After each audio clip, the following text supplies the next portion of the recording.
بسم الله الرحمن الرحيم.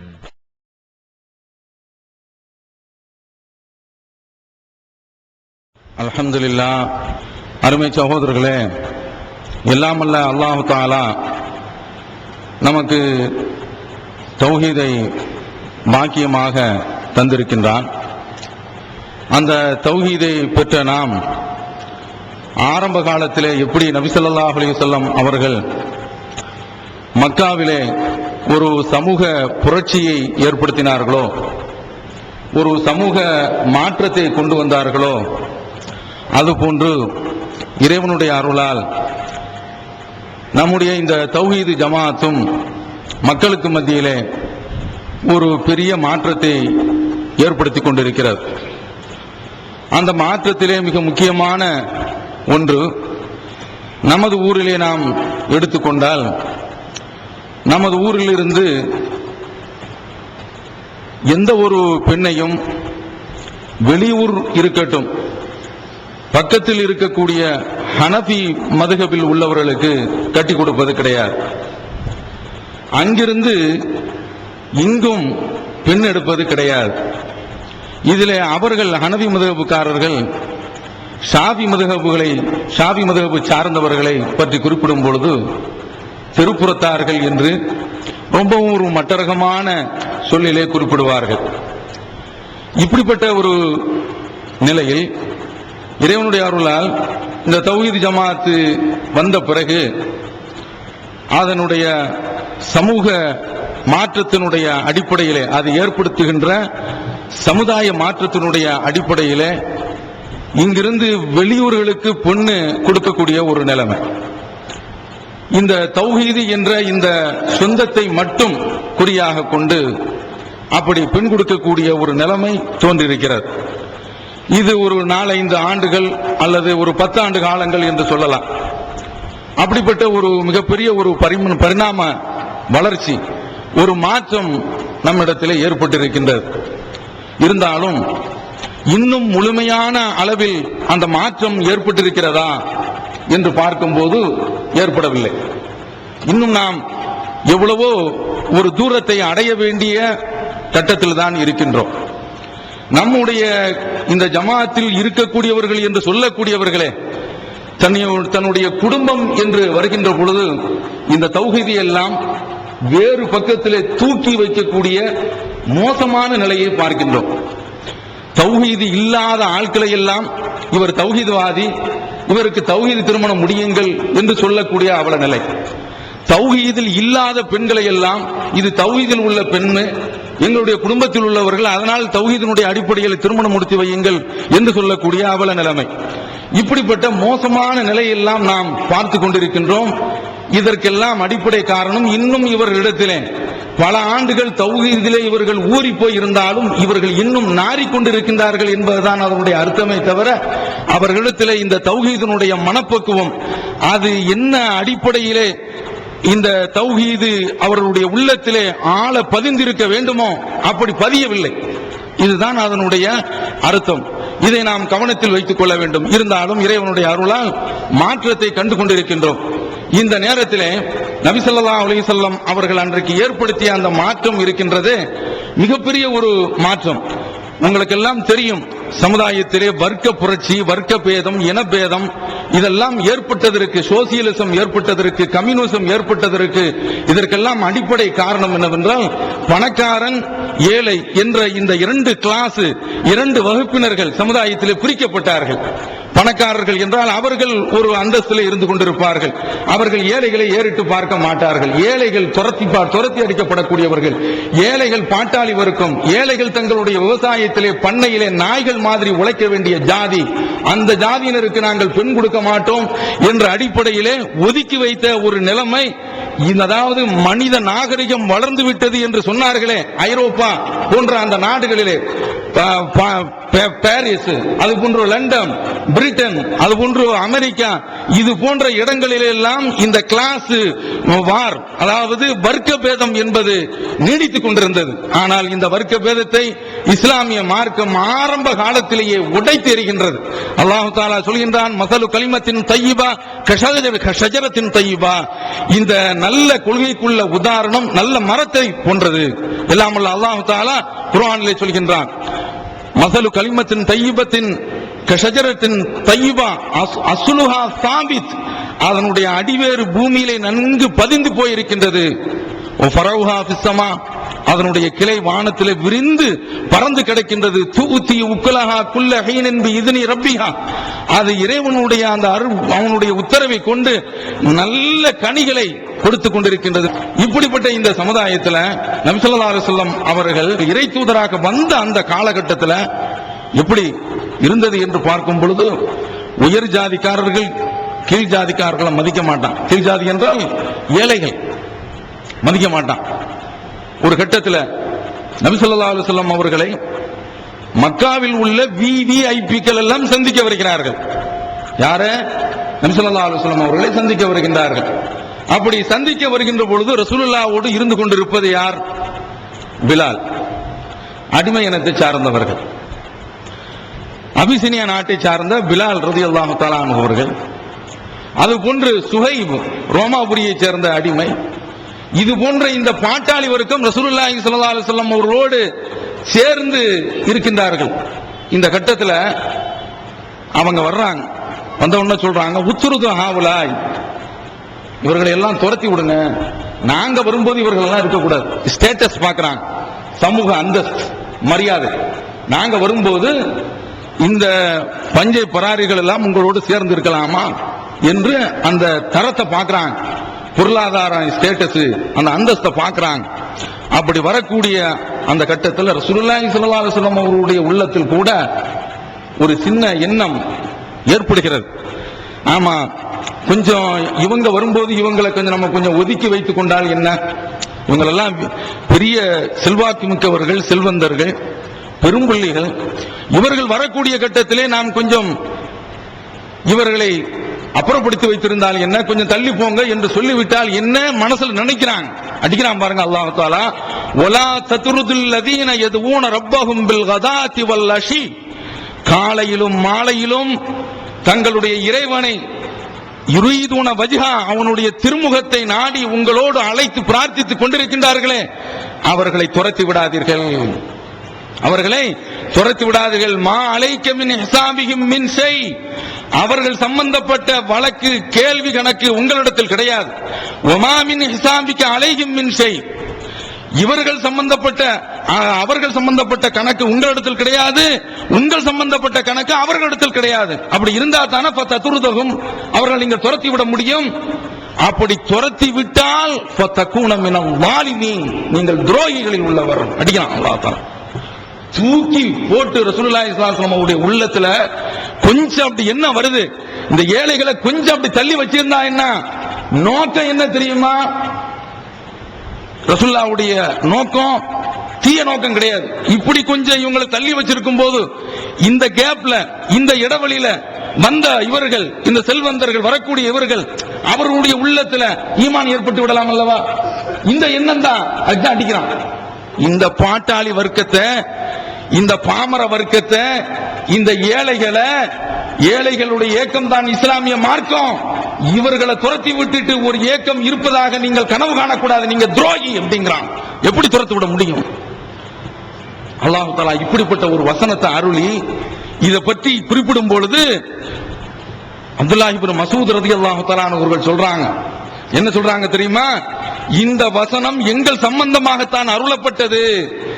நாங்க ஒரு 6 வீரர்களோட ரசூலுல்லாஹ்வோடு இருக்கும் பொழுதுதான் மக்கத்து முஷ்ரிக்கீன்கள் எங்களிடத்தில் வந்து இவர்களோடு சேர்ந்து இருக்காதீர்கள் என்று சொன்னார்கள். அப்போதுதான் அல்லாஹ் தஆலா இந்த வசனத்தை அருளினான் என்று சொல்றாங்க. அப்துல்லாஹ் இப்னு மஸ்ஊத் ரலியல்லாஹு தஆலா அவர்கள் இருக்காங்களே, பாட்டாளி வர்க்கம், ஏழை, அவங்க தான் இந்த செய்தியை சொல்றாங்க. இப்படி சொன்ன அந்த அல்லாஹ்வுடைய தூதரை அல்லாஹ் கண்டித்து என்ன வாக்கிட்டான்? அவர்கள் வரும் பொழுது நீங்க சலாம் சொல்லுங்க. இந்த வசனத்துக்கு பின்னாலேயே அல்லாஹ் தஆலா சொல்றான், அவங்க வரும்போது நீங்க சலாம் சொல்லுங்க. கதப ரப்புக்கும், உங்களுடைய இறைவன் உங்கள் மீது அருளை எழுதியிருக்கிறான் என்று நீங்கள் சொல்லுங்கள் என்று இல்லாமல் அல்லாஹ் தஆலா ரசூலுல்லாஹி ஸல்லல்லாஹு அலைஹி வஸல்லம் அவர்களிடத்தில் அந்த ஏழைகள் வரும் பொழுது அவங்க ஏழை, அவங்கள்ட்ட காசு இல்ல, பசை இல்ல, பணம் இல்ல என்று நீங்கள் நினைக்காதீர்கள், நீங்க சலாம் சொல்லுங்க அவர்கள் வரும்போது என்று அந்த சமுதாயத்தினுடைய அந்த வர்க்க பேதத்தை உடைச்சு எரிஞ்சு ஒன்றாகி விடுங்கள் என்று குறிப்பிடுகின்றான். அப்படி ஒன்று ஆனாங்க. எந்த அளவிற்கு ஆட்சி தெரியுமா? இந்த அப்துல்லா இப்னு மசூத் ரலியல்லாஹு தஆலா அன்ஹு அவர்கள், அதாவது அவங்களை திருமணம் முடித்த ஒரு பெண் இருக்காங்களே, செல்வ சீமாட்டி, இவங்க கடைசி வரைக்கும் ஏழையாக தான் இருக்கிறாங்க. யாரு? அப்துல்லா இப்னு மசூத் ரலியல்லாஹு தஆலா அன்ஹு அவர்கள் ஏழையாகத்தான் இருக்கின்றார்கள். ஒரு செல்வ சீமாட்டியான ஒரு பெண்ணை அவங்க திருமணம் முடிக்கிறாங்க. அப்படி திருமணம் முடிச்சிருக்கும் போது என்ன செய்யறாங்கன்னா, அப்துல்லா இப்னு மசூத் ரலியல்லாஹு தஆலா அன்ஹு அவர்களுக்கு இந்த பெண்ணு தர்மம் கொடுக்கறாங்க. பார்த்துக்கங்க. அப்படி தர்மம் கொடுக்கும்போது ரசூலுல்லாஹி ஸல்லல்லாஹு அலைஹி வஸல்லம் அவர்கள் ஒரு பெருநாள் உரையில சொல்றாங்க, தஸத்தக்னா யா மாஷரன் நிசா, பெண்களே நீங்கள் தர்மம் செய்யுங்கள், நான் உங்களை நரகத்தில் அதிகமாக பார்க்கிறேன் என்று சொன்ன உடனே இவங்க வீட்டுக்கு வந்துட்டாங்க. நபி ஸல்லல்லாஹு அலைஹி வஸல்லம் அவருடைய வீட்டிற்கு இன்னொரு பெண்ணும் சேர்ந்து வந்துட்டாங்க. அப்படி வந்திருக்கும் போது பிலால்கிட்ட சொல்லி விடுறாங்க, நாங்க வாசல்ல நிக்கிறோம், ரசூலுல்லாஹ்ட்ட போய் ஒரு விளக்கத்தை கேட்டு வாங்க என்று சொல்லி அனுப்புகின்றார்கள். என்ன விளக்கம்? ஒரு பெண்ணு தன்னுடைய கணவனுக்கு தர்மம் செய்யலாம், இவங்களுடைய கேள்வி.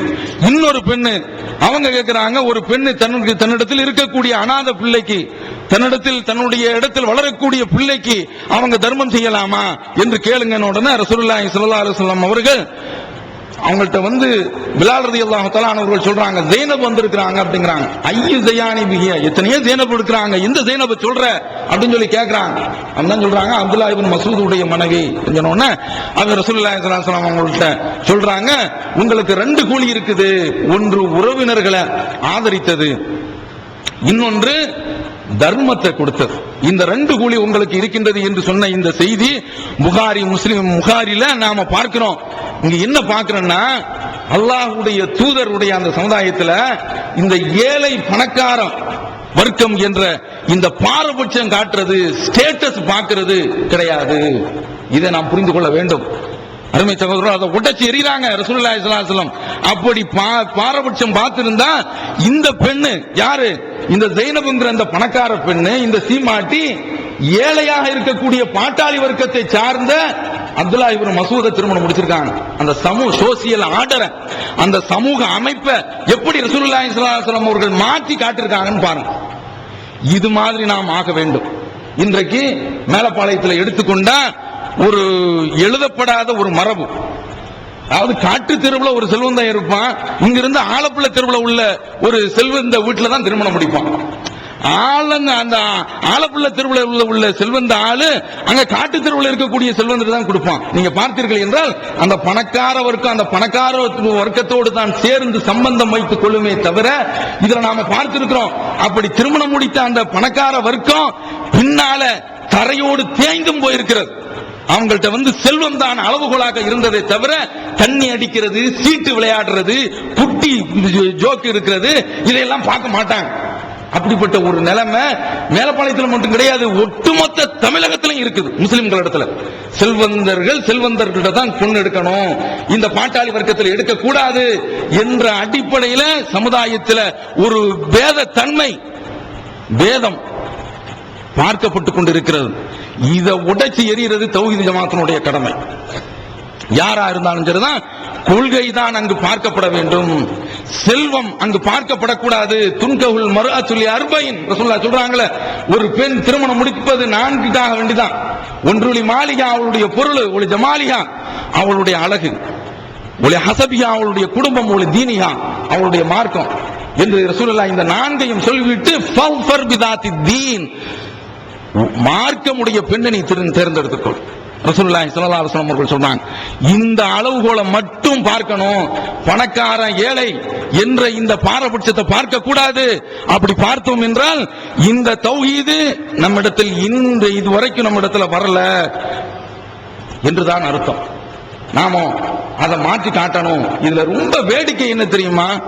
சதாவும் தௌஹீதை திட்டக்கூடிய ஒரு குடும்பம், தௌஹீது குடும்பத்தார விமர்சிக்கக்கூடிய குடும்பம், தூசிக்கக்கூடிய குடும்பம், இப்படி இந்த தௌஹீது கொள்கை நஜாத் மாப்பிள இனிக்குது.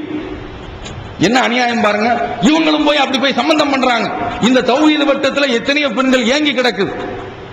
நமக்கு ஒரு மாப்பிள வரமாட்டானா என்று தௌஹீது கொள்கையை ஏற்றுக்கொண்டு விட்டு வரதட்சணை மாப்பிளை காத்திருந்தும் முதிர் கன்னிகளாக இன்னும் உட்கார்ந்துகிட்டு இருக்கிறாங்க. அந்த பெண்ணை முடிக்க மாட்டேங்கிறான்.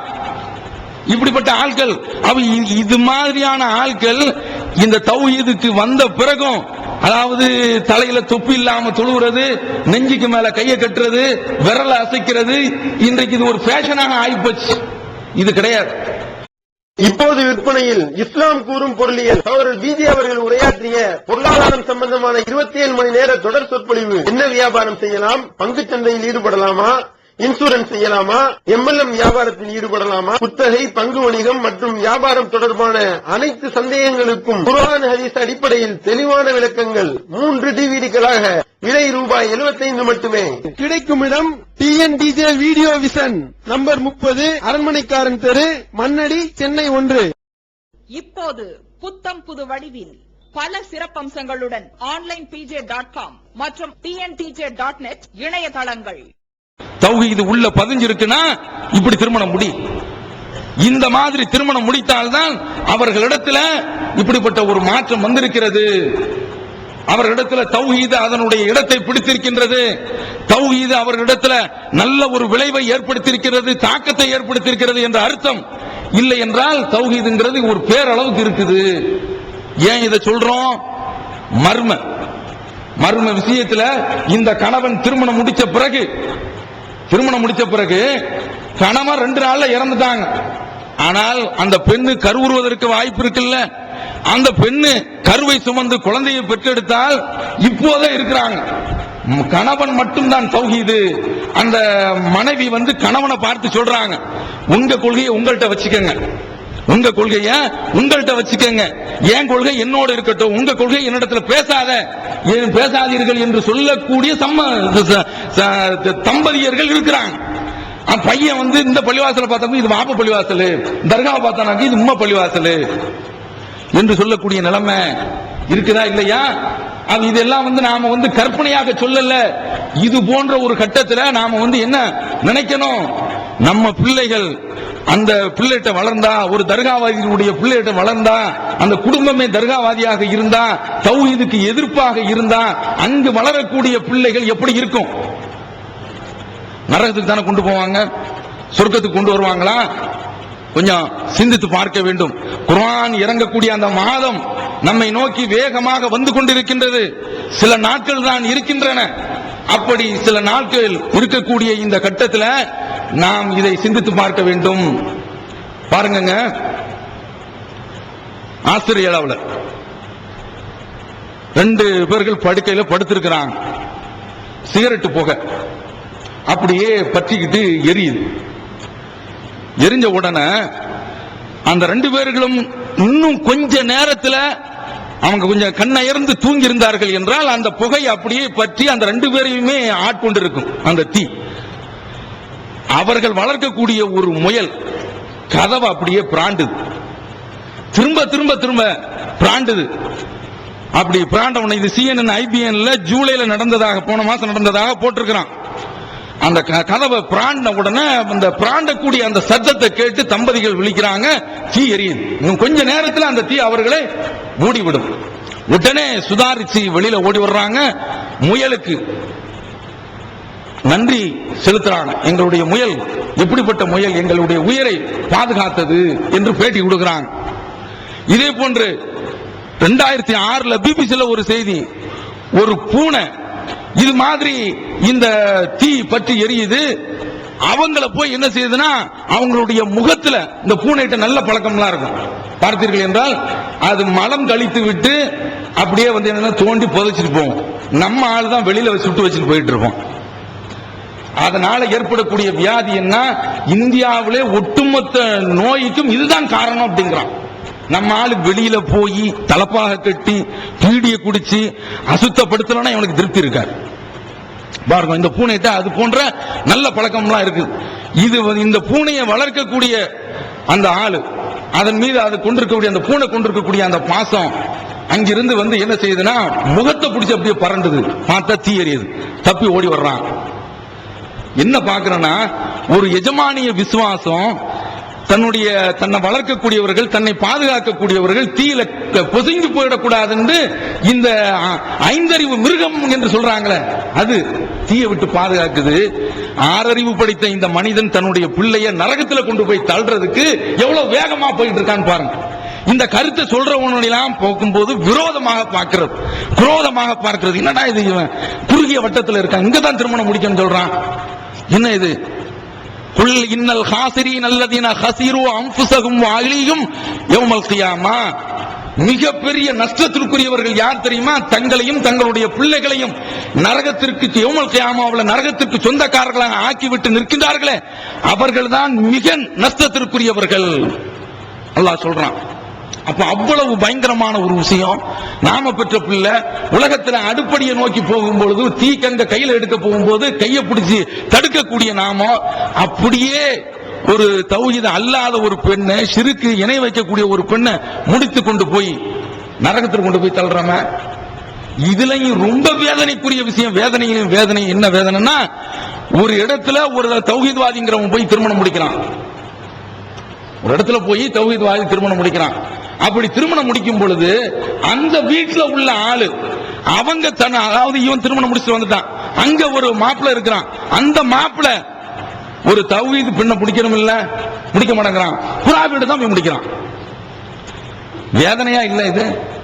இந்த அதாவது தௌஹீத் மாப்பிள்ளை, தௌஹீத் குடும்பம் இல்லைங்கிற அந்த குடும்பத்துல தான் போய் முடிக்கிறான். முடிச்சிட்டு அப்ப அவங்க என்ன செய்யணும்? ஒரு தௌஹீத் மாப்பிள்ளை வந்திருக்கிறாரு, வரதட்சணை வாங்காம வந்திருக்கிறாரு. அப்ப அவருக்கு ஒரு நன்றி கடன் செலுத்துற மாதிரி நாம என்ன செய்வோம்?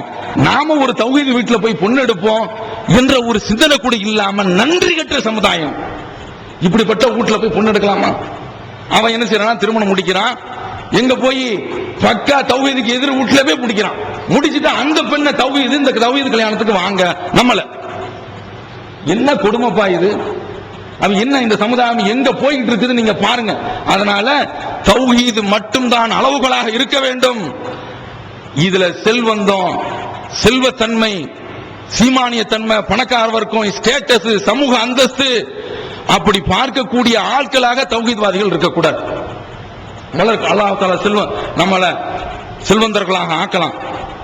நாம செல்வந்தர்களா என்ன அல்லாஹ் நினைச்சிட்டா, யபசுத்து ரிஸ்க லிமன் யஷா வ யக்திர், தான் நாடியவர்களுக்கு திடீர்னு சொல்ல காசு அள்ளி கொடுக்கிறான். அவ்வளவுதானே?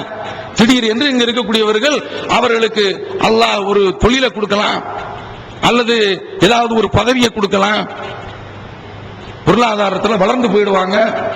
அப்படி வளர்ந்து போன உடனே இந்த தௌஹீத் வர்க்கத்தில் அப்போ ஏழைகள் எல்லாம் பார்க்கும்போது என்று பார்த்தார்கள் என்றால், அவங்கள்ட்ட இந்த தௌஹீது வேறொன்றல்ல.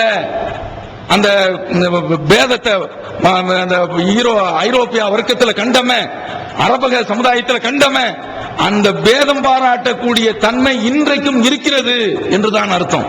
இஸ்லாம் அதை உடைச்சு எரிஞ்சிச்சு. ரசூலுல்லாஹி ஸல்லல்லாஹு அலைஹி வஸல்லம் ஒரு இடத்துல வளர்ந்தாங்க. ஸைத் இப்னு ஹாரிஸா ரலியல்லாஹு தஆலா அன்ஹு அவர்கள். இவங்க ரசூலுல்லாஹ்விடத்தில் வளரும்போது இவங்களுடைய பிள்ளை உசாமா, அந்த உசாமாவுக்கு ரசூலுல்லாஹி ஸல்லல்லாஹு அலைஹி வஸல்லம் ஒரு தடவை என்ன செய்யறானா, அல்லாஹ்வுடைய தூதர் அவங்கள ஒரு போர் படை தளபதியாக நியமிச்சு அனுப்புறாங்க. அப்படி அனுப்பும் பொழுது மக்கள்லாம் பாருங்க, சீனியர்கள் இருக்கிறோம், இவங்களை பிடிச்சு அனுப்பிட்டாங்க அப்படின்னு பேசுறாங்க. இது ரசூலுல்லாஹ்வுடைய காதுக்கு ரசூலுல்லாஹ் சொல்றாங்க, நீங்க இவருடைய தலைமை பொறுப்புல நீங்க குறை சொல்றீங்க, அப்படி நீங்கள் இவருடைய இந்த உசாமாவுடைய விஷயத்தில் நீங்கள் குறை சொல்கின்றீர்கள் என்றால், நீங்கள் இவருடைய தகப்பனாருடைய விஷயத்திலையும் நீங்கள் குறை சொன்னதாகத்தான் அர்த்தம். ஸைதுடைய விஷயத்திலையும் நீங்கள் குறை சொன்னதாகத்தான் அர்த்தம். வல்லாஹி இன் கான ஹலீகன் லில் இமாரா, அவர் அடிமை சமுதாயத்தில் இருந்தாலும் அவர் தலைமை பொறுப்புக்கு மிகவும் பொருத்தமானவராக இருந்தார். ரசூலுல்லாஹ் சொல்றாங்க. உடைச்சு எரியுது. அடிமைங்கிறது இஸ்லாத்துக்கு வர்றதுக்கு முந்தி இருந்தது. இதெல்லாம் இஸ்லாத்துக்கு வந்த பிறகு கிடையாது. அவர் தலைமை பொறுப்புக்கு தகுதியானவர். இது நாளைக்கு அந்த பார்வை இவ்வளவு நாளும் பார்த்தீங்கல்ல, அந்த பார்வை வச்சு பார்க்காதீங்க. இஸ்லாம் அதை எல்லாம் மாற்றி விட்டது என்கிறார்கள். இது போன்ற ஒரு தன்மை நம்மிடத்தில் வர வேண்டும். ஏழைகளாக இருக்கிறான், செல்வத்தில் குறைஞ்சு போயிருக்கிறான், பாட்டாளி வர்க்கமா இருக்கிறான், அவனுக்கெல்லாம் பொறுப்பு கிடைச்சிருச்சுன்னா அவனெல்லாம் நம்ம மதிக்கலாமா என்று இந்த ஏழை உயர்ந்தவன் தாழ்ந்தவன் என்ற இந்த தாரதமியம், இந்த பாகுபாடு பாராட்டக்கூடியவர்களாக தௌஹீத்வாதிகள் இருக்கக்கூடாது. இதையெல்லாம் இந்த கலாச்சாரத்தை எல்லாம் உடைச்சு எறிந்து ஒரு தூய்மையான ஒரு சமுதாயமாக, சமுதாயத்தில் நம்ம எவ்வளவோ மாற்றத்தை கொண்டு வந்திருக்கிறோம். அதுல இந்த மாற்றத்தையும் கொண்டு வரக்கூடிய நன்மக்களாக நாம் ஆவோமாக என்று கூறி என்னுடைய இந்த முதல் உரையை நிறைவு செய்கிறேன். தமிழ்நாடு தௌஹீத் ஜமாஅத்தின் ஆதரவற்றோர் இல்லம் இறைவனுக்கு செய்ய வேண்டிய கடமைகளுக்கு அடுத்தபடியாக பெற்றோரை பேணுவது பற்றி இஸ்லாம் அதிகமாக வலியுறுத்துகிறது. பெற்றோரை பேணாதவர்கள் மறுமையில் வெற்றி பெற முடியாது என்று இஸ்லாம் அறிவுறுத்துகிறது. ஆயினும் இஸ்லாத்தின் இந்த கட்டளையை சில முஸ்லிம்கள் அலட்சியம் செய்து பெற்றோரை வீட்டை விட்டு விரட்டுகின்றனர், பெற்றோரை பிச்சைக்காரர்களாக மாற்றுகின்றனர். இந்த அவல நிலைக்கு பரிகாரம் காணும் வகையில் முதியோர் ஆதரவு இல்லத்தை தமிழ்நாடு தௌஹீத் ஜமாஅத் நடத்துகிறது. தாயன்புடன் உணவு, உடை, மருத்துவம் உள்ளிட்ட 24 மணி நேரமும் செவிலியருடன் கூடிய பராமரிப்பு மற்றும் தனி ஆம்புலன்ஸ் வசதி இவை அனைத்தும் முற்றிலும் இலவசமாக செய்து தரப்படுகிறது. அனாதைகளை அரவணைப்பவரும் நானும் சொர்க்கத்தில் இணைந்திருப்போம் என்ற நபிகள் நாயகம் ஸல்லல்லாஹு அலைஹி வஸல்லம் அவர்களின் அமுத மொழியை ஏற்று அனாதைகளை அரவணைக்கும் இல்லமும் தமிழ்நாடு தௌஹீத் ஜமாஅத் நடத்தி வருகிறது. இப்பணியை தொடர்ந்து செய்திட உங்கள் நன்கொடைகளையும் ஜகாத்தையும் தாராளமாக வாரி வழங்குமாறு கேட்டுக்கொள்கிறோம். உங்களது நன்கொடைகளை டிடியாகவோ செக்காகவோ மணி ஆர்டராகவோ அனுப்பலாம். டிடி அனுப்புபவர்கள் தமிழ்நாடு தௌஹீத் ஜமாஅத் வங்கி கணக்கு எண் 7882748827 இந்தியன் வங்கி மண்ணடி கிளை என்ற பெயரில் எடுத்து அனுப்ப வேண்டிய முகவரி தமிழ்நாடு தௌஹீத் ஜமாஅத் மாநில தலைமையகம் 30 அரண்மனைக்காரன் தெரு மண்ணடி சென்னை 1. போன் 044252152226. Allah